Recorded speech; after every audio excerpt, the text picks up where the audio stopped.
Everyone. आज की classes में हम लोग मांग सिद्धांत के आगे के चैप्टर्स के बारे में पढ़ेंगे। आज हमारा जो होगा वो होगा मांग फलन। मांग फलन किसे कहते हैं, जैसे कि हमने प्रीवियस क्लासेस में क्या पढ़ा था।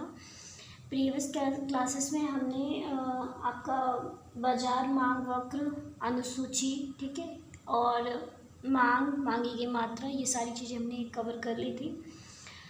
अगर आप लोग मेरी प्रीवियस वीडियो देखेंगे तो आपको सारी चीज़ें समझ में आ जाएंगी, ठीक है।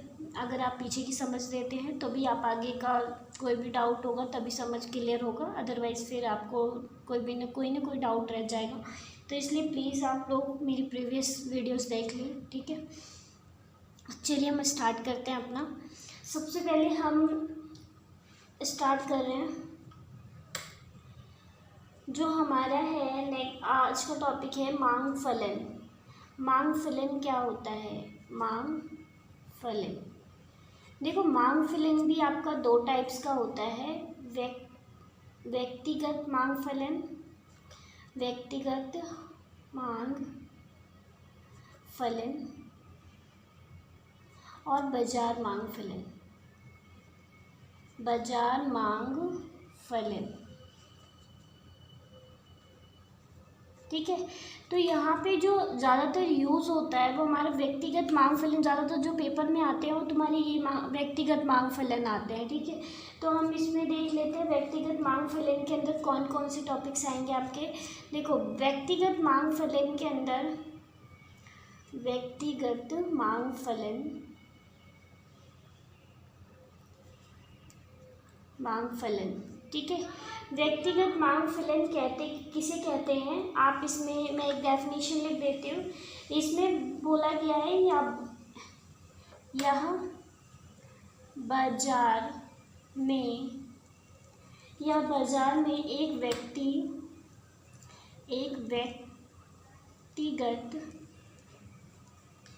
व्यक्तिगत उपभोक्ता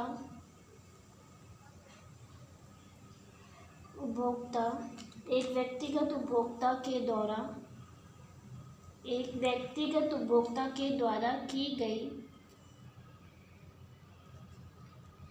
गई मांग, इसके विभिन्न निर्धारक,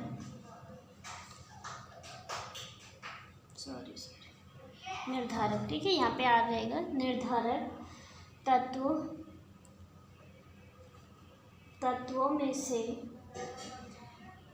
में से किस प्रकार से इस प्रकार से संबंधित है, इस प्रकार से संबंधित है। देखो आई नो आप लोगों को समझ में नहीं आया होगा कि मैम क्या लिख रही हैं। देखिए मैं इसमें क्या है कि व्यक्तिगत मांग फलन में आपके बाजार के उपभोक्ता जो होते हैं ना, वो कई तरीके की मांग फलन करते हैं, ठीक है, कई तरीके की वस्तुएं खरीद करते हैं। तो अब इसमें कौन कौन सी चीज़ें हैं आपको मैं बताना चाहूँगी। जैसे तुम्हारा एक फॉर्मूला होता है, लेकिन फॉर्मूला नहीं, मैं इसमें बताऊंगी व्यक्तिगत मांग फलन के अंदर जैसे बोल देते हैं व्यक्तिगत मांग फलन की व्याख्या करो या व्यक्तिगत मांग फलन को डिफाइन करो, ठीक है। तो आप लोगों को पता होना चाहिए कि व्यक्तिगत मांग फलन क्या होता है, ठीक है। व्यक्तिगत मांग फलन के अंदर कौन कौन सी चीज़ें आती हैं। तो देखो व्यक्तिगत मांग फलन में सबसे पहले जो आएगा, इसके निर्धारक तत्व कौन कौन से होते हैं, किससे ये निर्धारित की जाती है।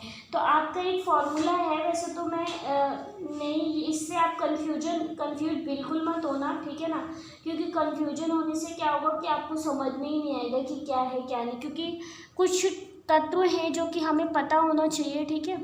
जैसे पहला हमारा आएगा, फर्स्ट तत्व जो हमारा आएगा वो आएगा वस्तु की अपनी कीमत। आप लिख सकते हैं यहाँ पे वस्तु की अपनी कीमत।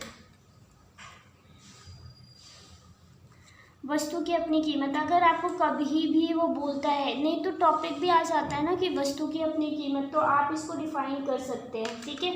आप यहाँ पे क्या लिखेंगे? आप लिख सकते हैं अन्य बातें समान,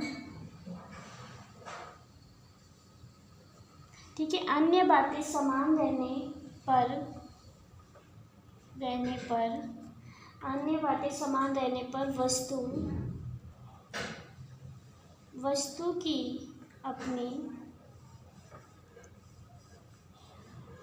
की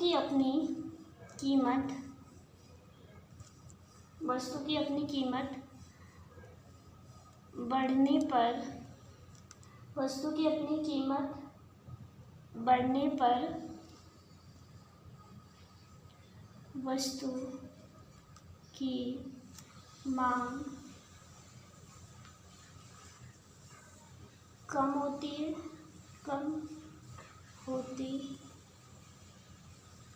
वस्तु की अपनी कीमत, ठीक है। अगर किसी वस्तु की क्या है, कीमत ज़्यादा है तो उसकी मांग क्या हो जाएगी, कम हो जाएगी। इसको हम क्या कर सकते हैं, इसी को दूसरी तरीके से भी बोल सकते हैं, इसी के विपरीत भी, इसके विपरीत, ठीक है। अन्य बातें समान रहने पर वस्तु की कीमत बढ़ने पर वस्तु की मांग कम होती है। अब इसके विपरीत क्या होगी कि किसी वस्तु की कीमत कम होने पर वस्तु की मांग क्या हो जाएगी, बढ़ जाएगी। ये हमारा मांग का नियम भी बताता है। इसे हम मांग के नियम के अकॉर्डिंग भी बोल सकते हैं। देखो मैं इसको लिख नहीं रही हूँ, आप समझ जाना कि वस्तु की कोई अपनी कीमत ज़्यादा है तो उसकी मांग क्या हो जाएगी, कम हो जाएगी। और अगर कीमत कम है तो वस्तु की मांग हम क्या करेंगे, ज़्यादा करेंगे, ठीक है। ये मांग का नियम, मांग के नियम के अकॉर्डिंग है। मांग के नियम, ये मांग का नियम हमें बताता है कि जब वस्तु की जो कीमत होती है अगर वो ज़्यादा है तो क्या होगा, अगर वो कम है तो क्या होगा, ठीक है। तो आप इस बात को ध्यान में रखना। नेक्स्ट आ जाते हैं नेक्स्ट टॉपिक जो है हमारा, इसी में नेक्स्ट पॉइंट है हमारा संबंधित वस्तुएं, ठीक है। ये तुम्हारे तत्व हैं, व्यक्तिगत मांग फलन के तत्व है। बाई चांस अगर एक्स्ट्रा में टॉपिक दे देता है कोई कि वस्तु की अपनी कीमत की व्याख्या करो, ठीक है, या संबंधित वस्तुओं की कीमत, तो आप इसमें क्या कर सकते हैं कि आप इसको डिफाइन कर सकते हैं ऐसे भी, इसके टॉपिक्स को, ठीक है। तो संबंधित वस्तुओं की कीमत, अब देखो संबंधित वस्तुओं की कीमत का मतलब क्या होता है। इसमें संबंधित वस्तुएं सबसे पहले होती क्या है, हमें ये पता होना चाहिए ना भाई। संबंधित वस्तुएं, इसमें हम लिख सकते हैं एक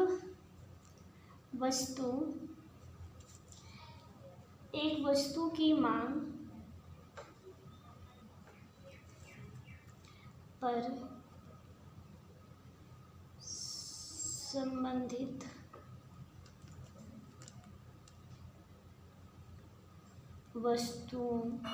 संबंधित वस्तुओं की कीमत या कीमतों में होने वाली, आप लिख सकते हैं इस तरह से, होने वाले परिवर्तन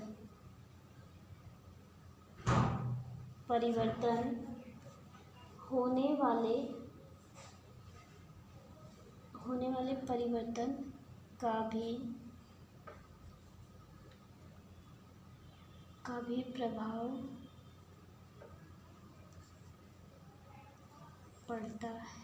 मतलब इसमें क्या बोल रहा है, देखो एक वस्तु की मांग पर जो भी संबंधित वस्तुओं की कीमत में होने वाले परिवर्तन का भी प्रभाव पड़ता है। सबसे पहले देखो संबंधित वस्तुएं कितने प्रकार की होती हैं हमारी, जो हमारी संबंधित वस्तुएं होती हैं, आप यहाँ पे कंफ्यूज मत होना।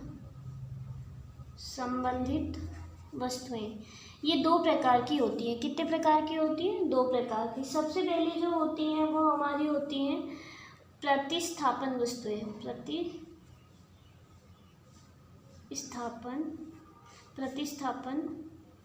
वस्तुएं, ठीक है। और दूसरी हमारी कौन सी होती हैं, पूरक वस्तुएं, ठीक है। दूसरी कौन सी होती है, पूरक। एक तो हमारा प्रतिस्थापन वस्तु होती है, दूसरी हमारी पूरक वस्तुएं होती है। अब देखो यहाँ पे सबसे पहले अगर मैं बात करूँ प्रतिस्थापन वस्तुएं की, तो प्रतिस्थापन का मतलब क्या होता है, मैंने आपको पहले भी बताया है। प्रस्थान करना, एक स्थान से दूसरे स्थान पे क्या कर जाना, प्रस्थान। तो हम लिखते हैं इसमें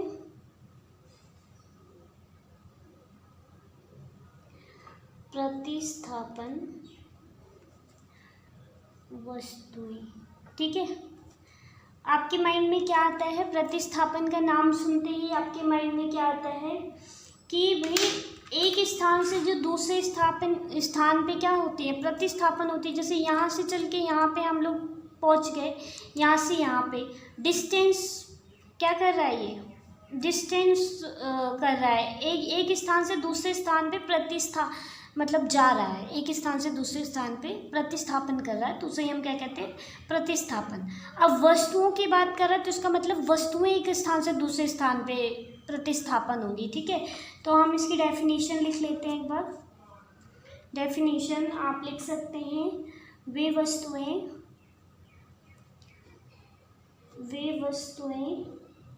हैं जिनका, आप लिख सकते हैं वे वस्तुएं हैं जिनका एक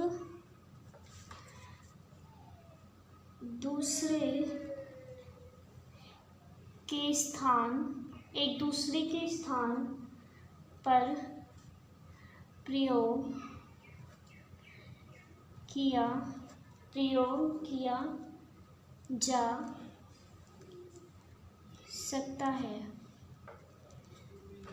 किया जा सकता है। जैसे कि हम इसे एग्जांपल्स में देख लेते हैं। जैसे एक दूसरे के स्थान पे हम इसका प्रयोग कर सकते हैं। जैसे किसी वस्तु का दाम ज़्यादा हो गया तो हम उसकी जगह पे दूसरी वस्तु को क्या करेंगे, यूज़ करेंगे, तो उसे हम क्या कहते हैं, प्रतिस्थापन कहते हैं। मतलब हम जैसे एग्जांपल में मैं बता देती हूँ, चाय या कॉफ़ी। ठीक है, चाय या कॉफ़ी। और भी आप यूज़ कर सकते हैं। और क्या हो सकता है तुम्हारा, बताओ मुझे, कुछ भी आपके पास आइडिया हो तो आप बताओ मुझे।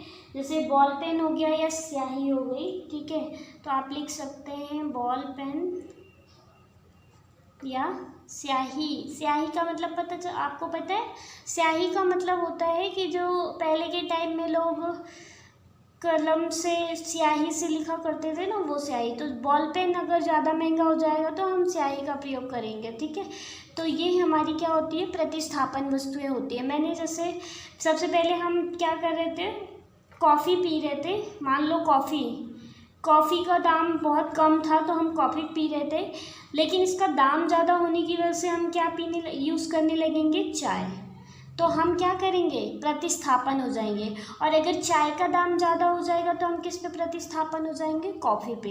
इसका मतलब क्या हुआ, प्रतिस्थापन हुए, एक स्थान से दूसरे स्थान पे हम लोग क्या हो गए, प्रतिस्थापन हो गए। क्लियर है इतना? आई होप आप लोगों को ये समझ में आ गया हो। सॉरी, आगे करते हैं। प्रतिस्थापन के बाद हमारा क्या आएगा,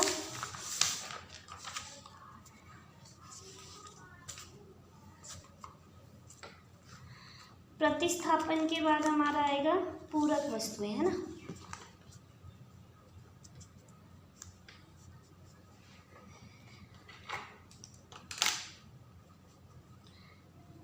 तो हम लिखते हैं सेकंड हमारा क्या है, पूरक वस्तुएं। पूरक वस्तुओं का देखो नाम से ही प्रोनाउंस हो रहा है कि पूरक। पूरक का मतलब है एक दूसरे के बिना यूज़ नहीं हो सकता। ठीक है, तो देखो पूरक एक दूसरे को ही पूरा करते हैं। जैसे ये पेन और इसका ये स्याही, तो पेन और इसका जो स्याही है ये एक दूसरे को मिला के क्या कर रहे हैं, पूरा कर रहे हैं। अगर ये आपके पास रिफिल नहीं है तो क्या आप इस पेन का यूज़ कर सकते हैं, नहीं कर सकते, क्योंकि जब यही नहीं है लिखने वाला तो आप इस पेन का यूज़ कर सकते हैं, बिल्कुल नहीं। इसका मतलब ये दोनों एक दूसरे के बिना क्या है, अधूरे हैं। ठीक है, तो ये एक दूसरे को पूरा करते हैं, इसीलिए हम इसको क्या कहते हैं, पूरक वस्तुएं। तो लिख लेते हैं हम, वे वस्तुएं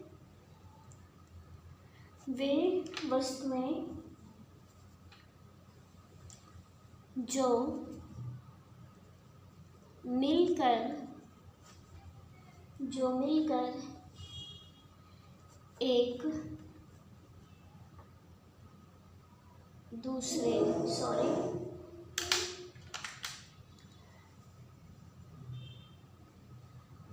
एक दूसरे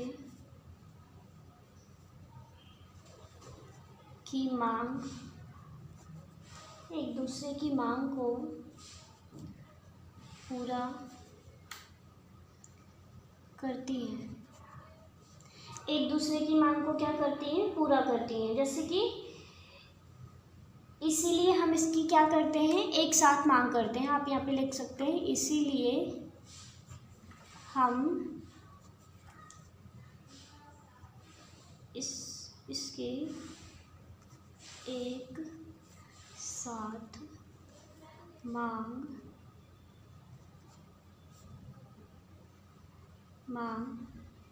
करते हैं। समझ में आया?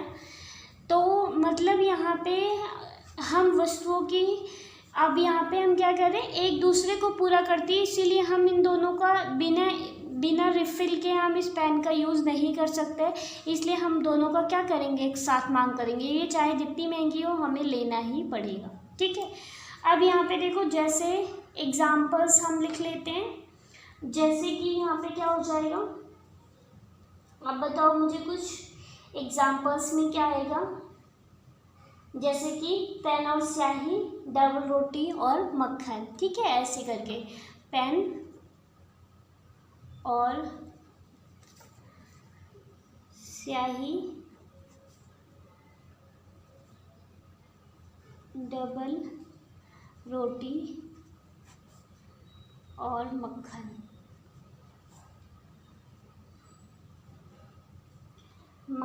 ठीक है, सॉरी, डबल रोटी और मक्खन।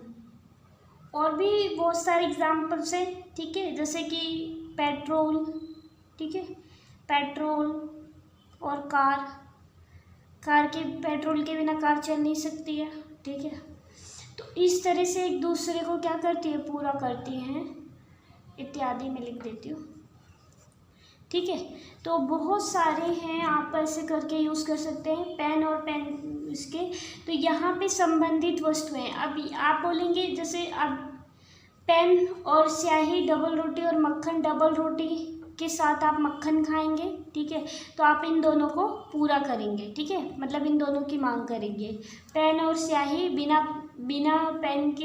स्याही के आप पेन का यूज़ ही नहीं कर सकते। ठीक है, तो इस तरह से ये क्या हो रहा है? एक दूसरे को मतलब मिलकर क्या कर रही है? पूरा कर रही है, और हम इस तरह से इनका यूज़ कर रहे हैं।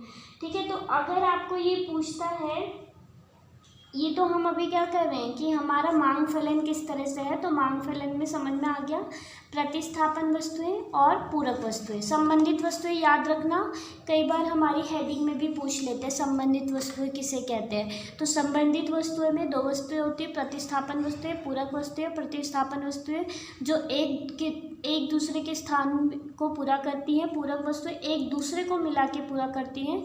एग्जाम्पल्स आप दे देना बेटर से बेटर। ठीक है, बहुत इजी टॉपिक्स है, कोई दिक्कत नहीं है। नेक्स्ट आगे बढ़ते हैं। आगे हमारे नेक्स्ट क्या है? अब हम आगे चलते हैं। ये देखो, यहाँ पे इसमें डिफरेंस है, बट मैं डिफरेंस नहीं करवा रही हूँ। पूरक वस्तुएं और प्रतिस्थापन वस्तुएं। ठीक है, आप यहाँ पे क्वेश्चन में आता है कई बार पूरक वस्तु या प्रतिस्थापन वस्तुओं में अंतर बताओ। तो आप प्लीज़, अगर आप लोगों को लगे कि नहीं मैम मुझे नहीं आ रहा, तो आप प्लीज़ मेरे को एक बार कमेंट बॉक्स में बता दें, ताकि मैं उसकी भी वीडियो बना दूँ, प्रोवाइड कर दूँ आप लोगों को। वैसे तो मैंने आपको इतना समझा दिया है, तो आप इस हिसाब से आप इसमें डिफरेंस बना के लिख लेना। अदरवाइज़ मेरे से पॉसिबल होगा तो मैं इसके एंड में आप लोगों को कुछ इंपॉर्टेंट क्वेश्चन के साथ मैं दोनों आपको प्रोवाइड कर दूँगी। ठीक है, क्लियर है? आगे बढ़ते हैं। आगे हमारा नेक्स्ट क्या है? उपभोक्ता की आय। नेक्स्ट तत्व क्या होगा हमारा? देखो, पहले हमारा क्या था यहाँ पे?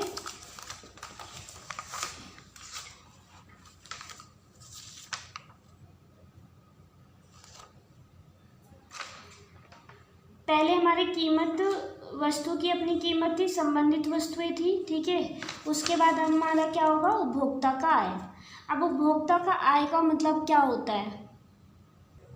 हाँ, तो उपभोक्ता की आय, तो उपभोक्ता की आय का मतलब क्या होता है? उपभोक्ता की आय जितनी होगी उसी के अकॉर्डिंग उपभोक्ता क्या करेगा? कंज्यूम करेगा। तो इसमें क्या होगा? डेफिनेशन में आप लिख सकते हैं उपभोक्ता, सॉरी,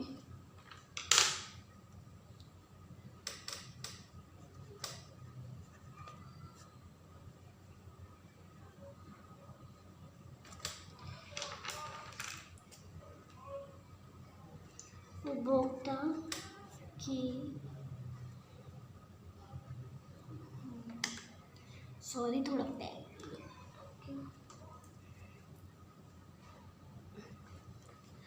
उपभोक्ता की आय में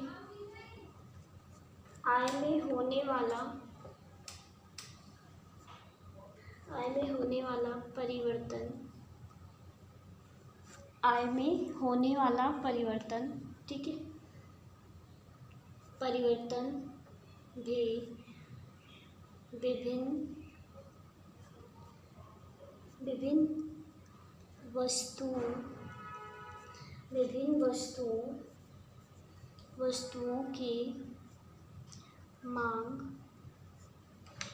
वस्तुओं की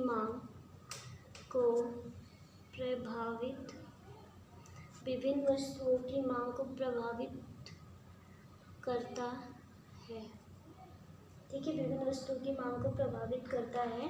आप उसके आगे लिख सकते हैं उपभोक्ता की आय बढ़ने उपभोक्ता की आय बढ़ने पर सामान्य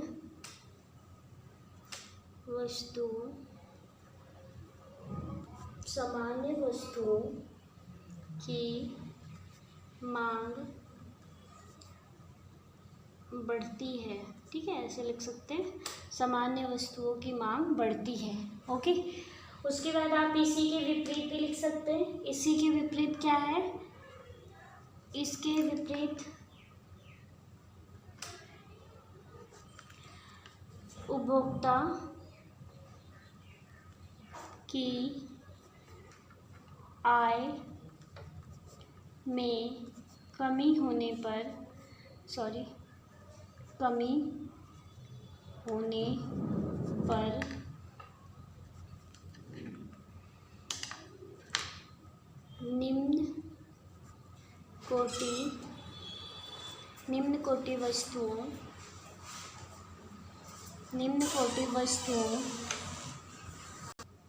निम्न कोटि वस्तुओं, ठीक है, आय में कमी होने पर निम्न कोटि वस्तुओं में वृद्धि होगी, ठीक है, वृद्धि होगी। मतलब कि देखो यहाँ पे जब एक उपभोक्ता की आय ज़्यादा होती है तो वो अच्छी सामान्य वस्तुओं की खरीद करेगा, ठीक है, लेकिन जब उपभोक्ता की आय ही कम है तो वो क्या करेगा? कम से कम वस्तुओं की क्या करेगा? खान पीन पे ध्यान देगा, निम्न कोटि वस्तुओं का यूज़ करेगा। निम्न कोटि वस्तुएं मोटे अनाज हो गए, मक्का हो गया, ये सारी चीज़ें हो गई, ठीक है। तो मतलब वो प्रतिस्थापन क्या करेगा? पुरानी चीज़ों पे जो कि पहले से चली आ रही है, ठीक है, क्योंकि उसकी एक उपभोक्ता की आय में कमी है तो वो इतना एफर्ट नहीं कर पा रहा है, जिसकी वजह से वो सामान्य वस्तुओं की खरीद में कमी कर रहा है, ठीक है। तो आप इस तरह से लिख सकते हैं। क्लियर है ये? आगे हम लोग पढ़ते हैं। आगे आप देखो, सामान्य वस्तुएं और निम्न कोटि वस्तुओं में डिफरेंस आता है, बहुत इंपॉर्टेंट है। सामान्य वस्तुएं कौन सी होती है, निम्न कोटि वस्तुएं होती है कौन सी, ये मैं अभी आपको डिफरेंस नहीं करवा रही हूँ, आगे ज़रूर करवाऊँगी जब हमारा ये मांग का सिद्धांत का पूरा चैप्टर क्लियर हो जाएगा। तो मैं आपको इम्पॉर्टेंट क्वेश्चंस के साथ आपको कुछ डिफरेंसेस भी करवा दूँगी, क्योंकि ये हर बार आपका कई बार 5 या 3 नंबर के क्वेश्चन पेपर में आ जाते हैं, तो प्लीज़ आप लोग कर लेना, ठीक है। अगर आप लोगों को बेटर है तो आप लोग खुद भी कर सकते हैं, कोई ज़रूरी नहीं है, ठीक है, इजीली आपको मिल जाएगा। और अगर नहीं मिलता है तो आप एक बार मेरे से ज़रूर बता दें। ओके, चलिए आगे बढ़ते हैं। उपभोक्ता की आय हो गया। नेक्स्ट हमारा क्या होगा?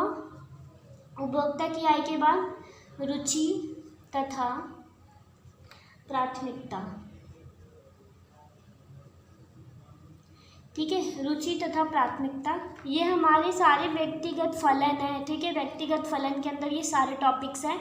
याद रखना, अगर आपका व्यक्तिगत फलन नहीं आता है और किसी भी वर्ड से रिलेटेड टॉपिक आ जाते हैं, जैसे उपभोक्ता की आय को व्याख्या करो, संबंधित वस्तुओं की व्याख्या करो, तो प्लीज़ आप लोग बिल्कुल स्किप मत करना, क्योंकि अगर आप लोग इसको नहीं समझ के लिखते हैं, इसको अच्छे से व्याख्या नहीं कर सकते आप। उपभोक्ता की आय, एक व्यक्ति की आय अगर कम है तो वो कौन कौन सी चीज़ें एफर्ट कर सकता है, जितना सफिशेंट होगा वो उतने ही यूज़ करेगा, है ना। तो आप लोगों को क्या करना है, जितना आप लोगों को लगे कि आपकी इनकम के अकॉर्डिंग हम कितनी अच्छी चीज़ें खरीद सकते हैं, उसके बारे में सारा डिफाइन कर दो। ठीक है, कुछ नहीं है, बुक ज़रूरी नहीं है बुक का रट्टाफिकेशन ही हो, आप अपने अकॉर्डिंग भी बना के लिख सकते हो। ठीक है, और ये भी अपने अकॉर्डिंग, क्योंकि जो चीज़ें हम खुद से पढ़ते हैं ना वो हमें जल्दी याद होता है। ठीक है, तो ध्यान रखना इस बात को। चलिए हम आगे टॉपिक पर बढ़ते हैं। रुचि तथा प्राथमिकता, रुचि तथा प्राथमिकता, इसमें देखो वस्तुओं, आप लिख सकते हैं वस्तुओं तथा सेवाओं। ठीक है, वस्तुओं तथा सेवाओं की मांग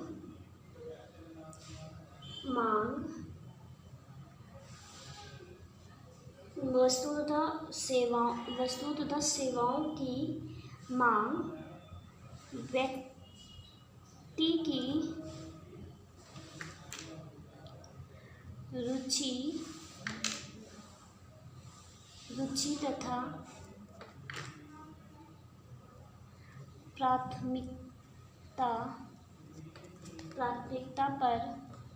प्राथमिकता पर भी निर्भर करती है। उपभोक्ता की रुचि प्राथमिकता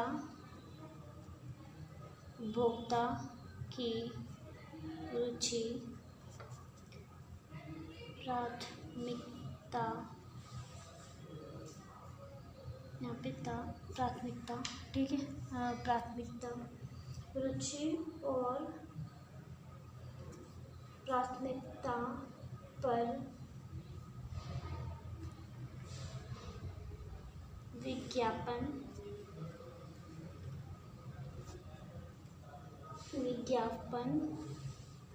फैशन में परिवर्तन,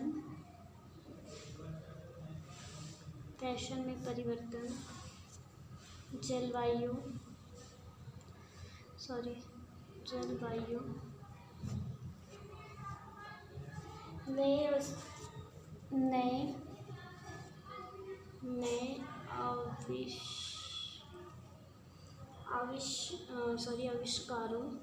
नए आविष्कारों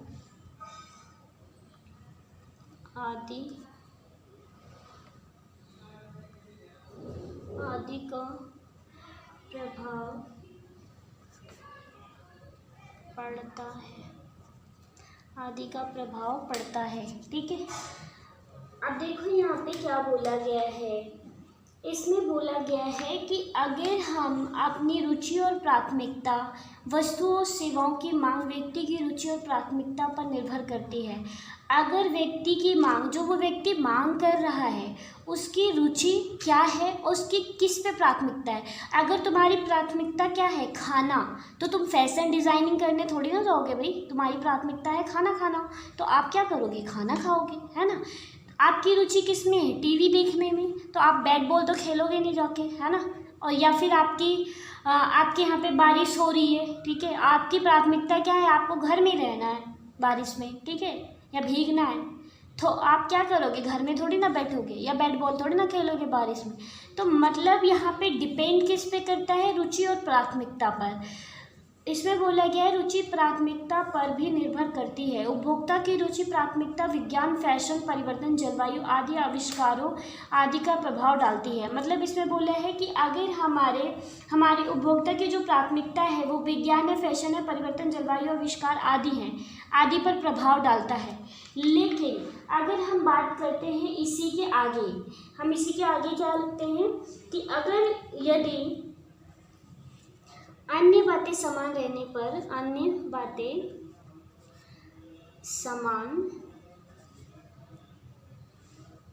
रहने रहने पर, अन्य बातें समान रहने पर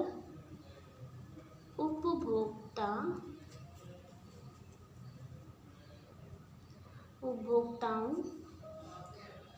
की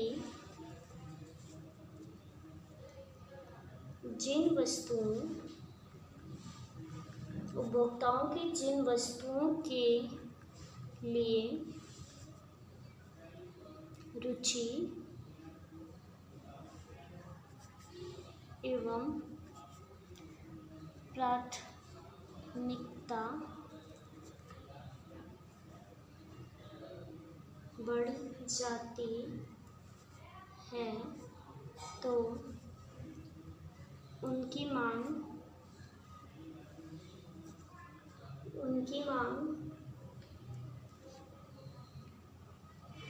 बढ़ जाती है।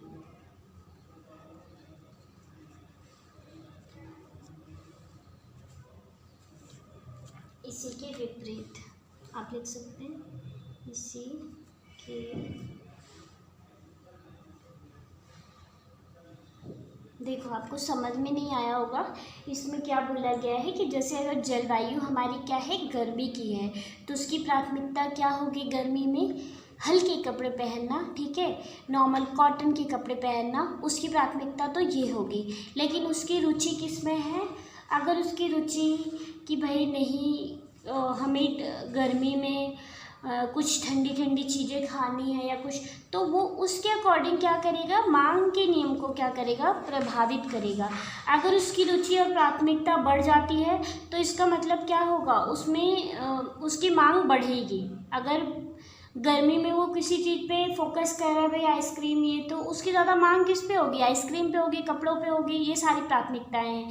लेकिन अगर उसकी मांग ज़्यादा हो जाती है तो वो क्या होगा, उसकी मांग बढ़ेगी, और उसकी रुचि और प्राथमिकता कम बढ़ती है तो उसकी मांग क्या हो जाएगी, घटेगी। ठीक है, तो ये हो गया हमारा प्राथमिकता और रुचि का टॉपिक। क्लियर है ये, कोई दिक्कत? आई होप आप लोगों को ये समझ में आ गया हो। इतना अगर आप व्यक्तिगत मांग फिलन का कर देते हैं तो काफ़ी बेहतर जाएगा, कोई दिक्कत नहीं है, ठीक है ना। आगे करते हैं हम, आगे हमारा क्या है, नेक्स्ट टॉपिक हमारा, इसी में मैंने भी आप लोगों को बताया था कि नेक्स्ट हमारा होगा बाजार मांग। बाजार मांग का कर लेते हैं, व्यक्तिगत मांग का हो गया। बाजार मांग का मतलब क्या होता है आपको पता होना चाहिए। बाजार मांग में हमने बात किया था कि जो हम किसी वस्तु की क्या करते हैं, किसी वस्तु की बाजार में जो मांग करते हैं, इसके विभिन्न मतलब इसके भी कई प्रकार के तत्व होते हैं। जो अभी सारे तत्व बोले हैं ये भी होते हैं, इसके बाकी अलावा भी 2 तत्व और होते हैं। पहला आपका होगा जनसंख्या, पहला लिख लेते हैं जनसंख्या का आकार, ये तुम्हारा पहला है बाजार मांग का। ठीक है, तो बाजार मांग में हम बहुत सारी मांग करते हैं, लेकिन बाजार जनसंख्या का आकार इसमें क्या बोला गया है, इसमें ये बोला गया है कि किसी वस्तु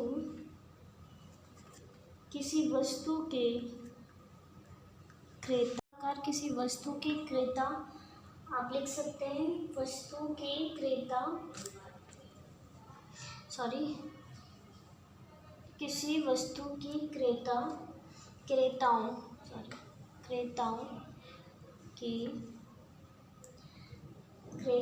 की संख्या में वृद्धि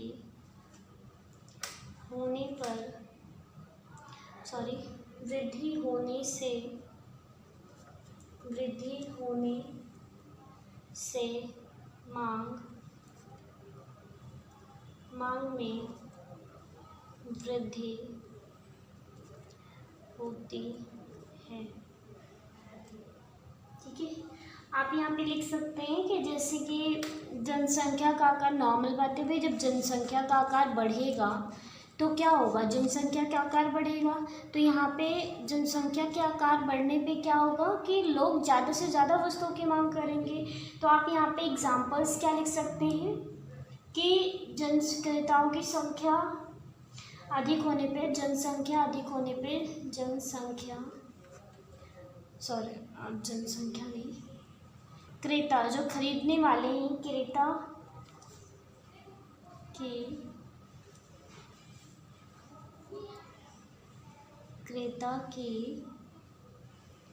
आप लिख सकते हैं क्रेता की संख्या बहुत अधिक वृद्धि होने के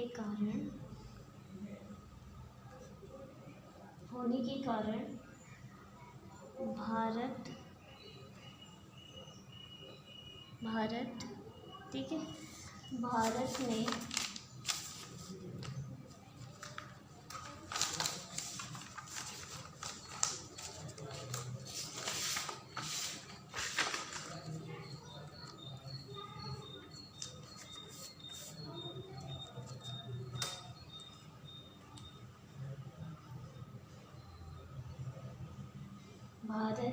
आप लिख सकते हैं, क्या लिखा मैंने यहाँ पे, सॉरी,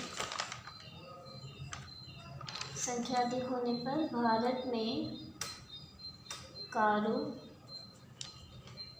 की मांग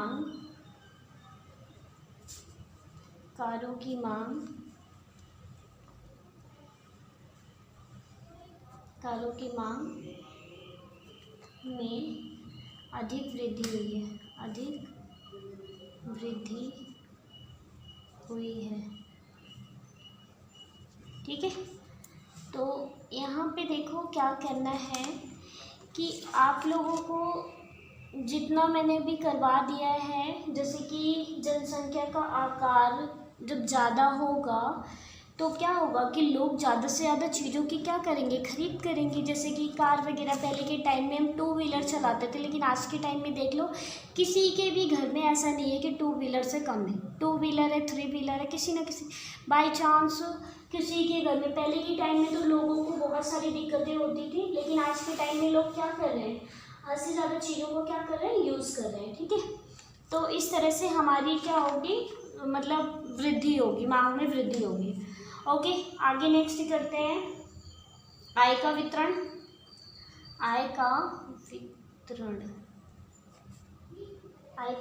वितरण का मतलब क्या होता है, वितरण का मतलब होता है डिस्ट्रीब्यूशन, इंग्लिश में डिस्ट्रीब्यूशन बोलते हैं। कैसे आय को क्या करते हैं, हम एक दूसरे को वितरित करते हैं, देते हैं। ठीक है, तो यहाँ पे लिख सकते हैं आप बाजार मांग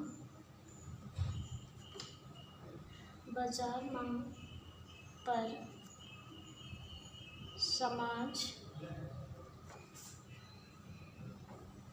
समाज में आय के वितरण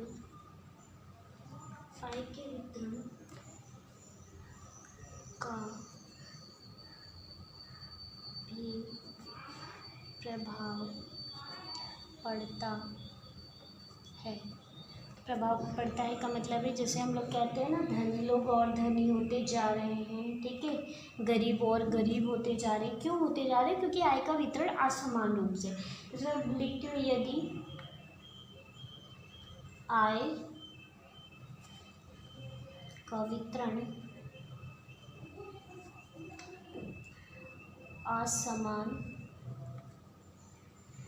असमानता को बढ़ाता है। असमानता को बढ़ाता है का मतलब धनी और धनी हो रहा है, गरीब और गरीब हो रहा है। ठीक है, तो आप इस तरह से लिख सकते हैं। उसके बाद तो विलासित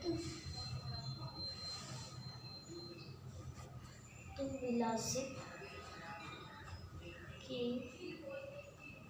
वस्तुएं की मांग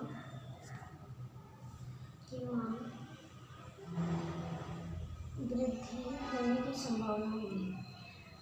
विलासित वस्तुओं की मांग में वृद्धि होने की संभावना होगी।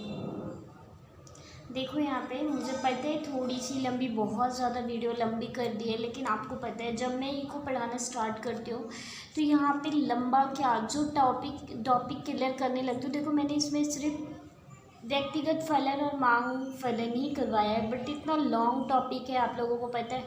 अगर आप लोग इसको समझने में अच्छे से टाइम देते हैं ना तो बहुत अच्छा चल जाएगा आपका पेपर। याद रखना, आय के वितरण में आप क्या बोला गया है कि आय का वितरण, जब हम पैसों का डिस्ट्रीब्यूशन, आय का डिस्ट्रीब्यूशन करते हैं तो ये क्या होता है, यदि आय का वितरण असमानता को बढ़ाता है, आय का जो वितरण है ना वो असमानता को बढ़ाता है। का मतलब है कि लोग जो अमीर हैं वो और अमीर होते जा रहे हैं, जो गरीब है वो और गरीब होता जा रहा है, जिसकी वजह से विलासित वस्तुओं का होना संभव है, जो चीज़ें खो गई हैं। लेकिन आज के टाइम में अगर ऐसा होता है कि लोग समाज में जो वितरण हो रहा है वो असमानता के मतलब बढ़ा रहा है, गरीब को और गरीब करता जा रहा है, तो हो सकता है कि जो हमारी चीज़ें पहले हम यूज़ किया करते थे गरीब मतलब पहले के टाइम में, वो सारी चीज़ें विलासित हो चुकी हैं। लेकिन आने वाले टाइम में जब आज क्या होगा कि वही चीज़ों का हम क्या करेंगे, आगे यूज़ करते जाएंगे।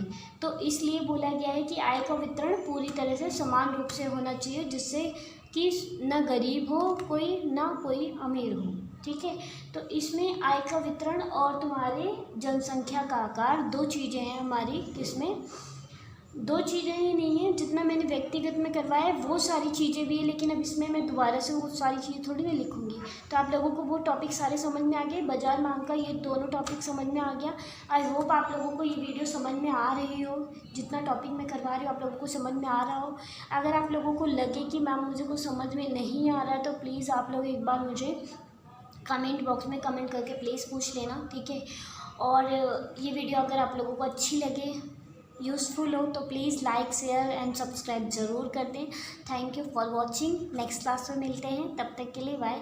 नेक्स्ट क्लास में हम लोग मांग का नियम पढ़ेंगे, मांग के नियम, मांग का लोच, ये सारी चीज़ें वो बहुत ही ज़्यादा इंपॉर्टेंट है वो भी, ठीक है। तो प्लीज़ ये लेंथी समझ के स्किप ना करें, वीडियो को अच्छे से समझें, ठीक है। और नोट्स भी साथ के साथ करते जाएँ ताकि आप लोगों को दिक्कत ना हो, ठीक है। आपको प्रॉपर मिल रहा है तो आप इसका प्लीज़ यूज़ करें। Thank you so much. Okay bye.